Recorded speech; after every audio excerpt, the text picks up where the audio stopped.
Hey guys, welcome back. So today I'm going to be talking all about my top 5 and bottom 5 drugstore brands. So when I say top 5, I mean these are the brands that I get super excited about when I walk into the drugstore, wanting to see what's new from them. I feel like they're super high quality and they have really well-rounded ranges of products. And then my bottom 5 are not necessarily bad brands, but they're just the ones that I'm maybe a little bit bored with. I'm not excited when new products come out, or maybe I've been burned in the past trying some of their stuff and I felt like I wasted my money, so I'm a little bit more wary to try new things from them. But overall, I think I can honestly say there isn't one brand at the drugstore that I would say I don't like anything from them. So basically everything that's not in this top 5, bottom 5 just falls somewhere in the middle.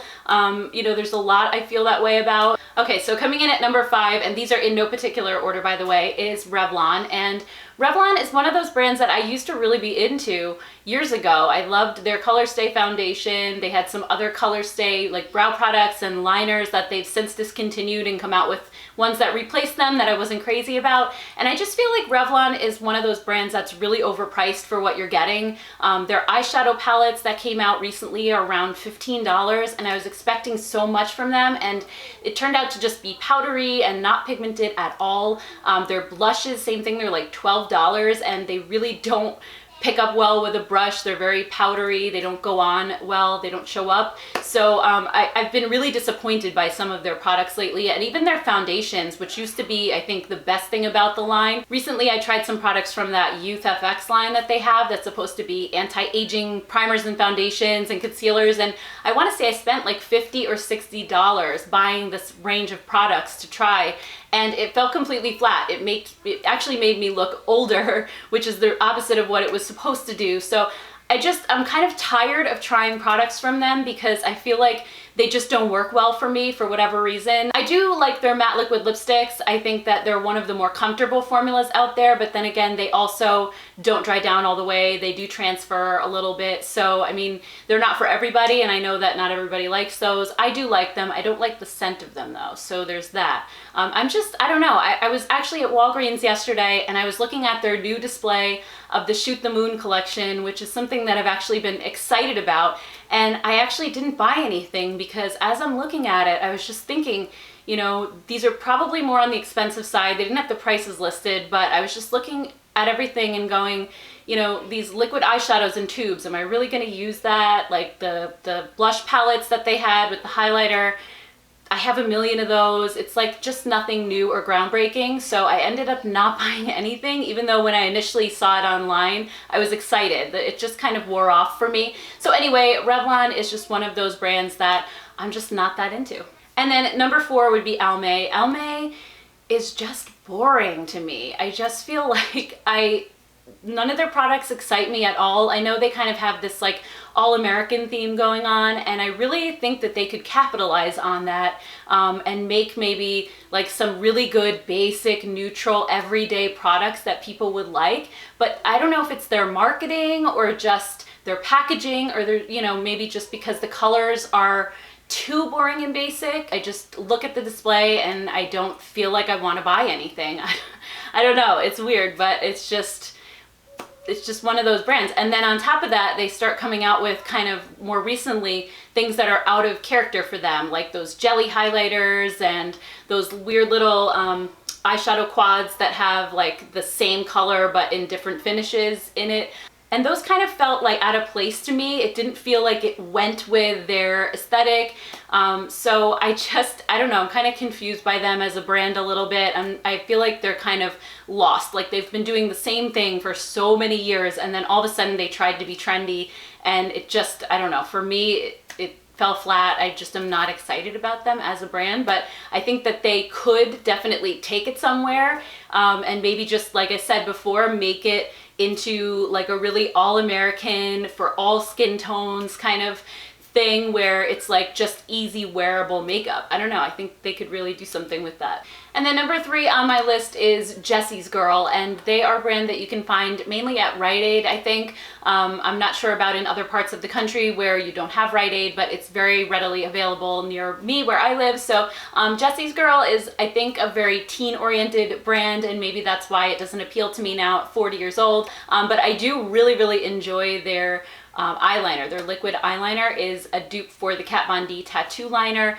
So that product in itself is really great, but I've tried some of their lipsticks, I've tried their eyeshadow palettes, which really lack a lot of pigmentation. They're very dusty and hardly show up. So I think as a brand, while they're relatively inexpensive, I think you know, I still would expect a little bit more from them. For me, they just kind of feel like play makeup. And then number 2 on my list is Neutrogena.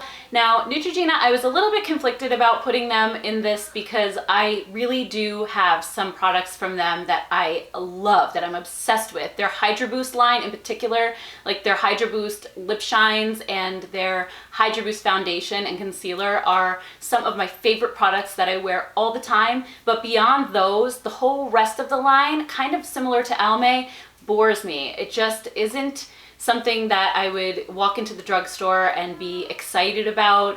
Everything is just very basic. I think the line definitely is lacking some interesting products. The packaging is kind of blah. I think a lot of the products they've had forever and ever and ever, and maybe they're their best sellers, but they're not innovating as often as other brands. They're not keeping up with trends, and maybe that's, you know, their thing. Maybe they want to be more known as just a brand that is more classic, and, you know, they don't really want to be trendy, but at the same time, I feel like they could still innovate and expand certain lines that are really good for them. For example, the Hydro Boost line, I would love to see them maybe come out with some Hydro Boost eyeshadows that are like a little bit more hydrating on more mature or dry skin, or, you know, they could come out with some cream blushes in that line, or maybe a foundation that has more coverage than the hydrating tint. You know, there's just so many things that they could do to expand that line, and maybe they're planning to, maybe it's in the works, because they're definitely expanding it little by little, but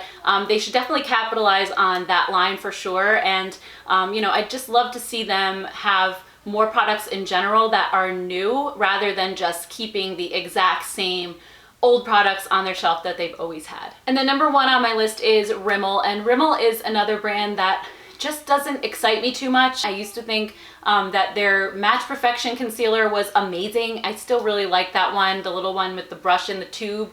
That one's great for under eye brightening, and also it's good for dry skin or more mature skin because it's not cakey at all. I really do like their eyeshadow palettes that they've been coming out with recently. I think those are great. And I liked their Kate Moss lipsticks that they had. I don't know if they still have them or not, but those were really nice lipsticks. But other than that, I mean, I feel like their products are just okay. Like, they're nothing too special. And also, I have to say, it's kind of weird that they don't have blushes in their line. They don't have highlighters either. I think most brands these days have those kind of core products, and Rimmel, other than those trios that they had with I think that was in the Kate Moss collection too, where they had the blush, bronzer, highlighter, they don't have any of those items singly, except for I think bronzers. So just overall not a brand that I get really that excited about. And then moving on to my top 5, number 1 is Flower Beauty. Flower Beauty is one of my favorite drugstore brands of all time. They have so many amazing products. Their eyeshadows are fantastic. Their blushes are some of my absolute favorites in the drugstore, or even high-end for that matter. Their lipsticks, their Petal Pout lipsticks, as well as their matte liquid lipsticks are fantastic. The colors are beautiful. The formulas are really good. Their highlighter palette is holy grail for me. That one, I feel like it's as good as high-end highlighters. So definitely an awesome brand. I feel like Drew Barrymore really puts a lot of effort into making the products, and I think that they stay on top of trends without being overly trendy. It's still all very wearable, and very high quality as well. So Flower Beauty is absolutely, hands down, probably my favorite one. And then coming in at number 2 is Milani. Milani is another brand that I absolutely love because they just have such high quality products. Their eyeshadows are comparable to high-end eyeshadows. I love their rose blushes. Their highlighters are beautiful. I love their setting spray. I like their foundations and concealers. I mean, pretty much everything. Their Amore Matte lipsticks and the Amore Shine lip glosses, the lip plumping glosses. I mean, everything that they make just about is so nice and so high quality. The packaging is beautiful. I mean, overall, they're just a really nice drugstore brand, and I feel like they could definitely charge more for their products. I'm glad they don't get me wrong, but I think that they are a step above just about everything else at the drugstore. And then coming in at number 3 is Wet n Wild. And funny enough, Wet n Wild is one of those brands that we used to actually make fun of. My friends and I, when we would go into the drugstore shopping for makeup, we would be like, oh, you wear Wet n Wild? Like, you know, we were all over here with our L'Oreal and Maybelline and thinking we were, you know, so much better. And Wet n Wild was just like one of those cheapo brands that nobody really cared about. But in more recent years, they've come such a long way, and they have improved their formulas. I think their eyeshadow palettes are awesome. Their highlighters, oh my goodness, they're again just like high end. Their blushes are fantastic. I like their foundation and concealer that they came out with more recently. The name is escaping me at the moment, but that's awesome as well. Plus, I love all of the seasonal collections that they come out with. I think they're just, again, another brand that really just stays on top of trends and creates really nice quality products, but I think they're actually one of the cheapest brands at the drugstore. So for the price, I think you're getting an amazing value. And again, if you're gonna buy like more trendy products that you may not use over and over or for a long period of time, I like that, you know, they're super affordable because you can do that without breaking the bank. And then number 4 on my list is Kokie Cosmetics. And they're a brand that when they first came out about a year or two ago in the States, I just wasn't super impressed with them. I think I tried one of their little mini eyeshadow palettes and wasn't blown away by it, but they've actually since reformulated those. They're so much better now. But as a brand, I've seen them grow and change, and they've just become one of my absolute favorites. Their HD foundation is one that I wear constantly. I absolutely love it. I love their volume and length mascara. It's another holy grail product for me, and again, very affordable. I love their foundation mixers that they just came out with, where you can change a dewy foundation to a matte or vice versa. Those are awesome products, and I've really been getting a lot of use out of them. Also, their new artist palettes are absolutely gorgeous and really good quality. Again, for the drugstore, the packaging is gorgeous. Their lip products, their lip veneer glosses are really high pigment glosses that remind me a lot of the Anastasia glosses.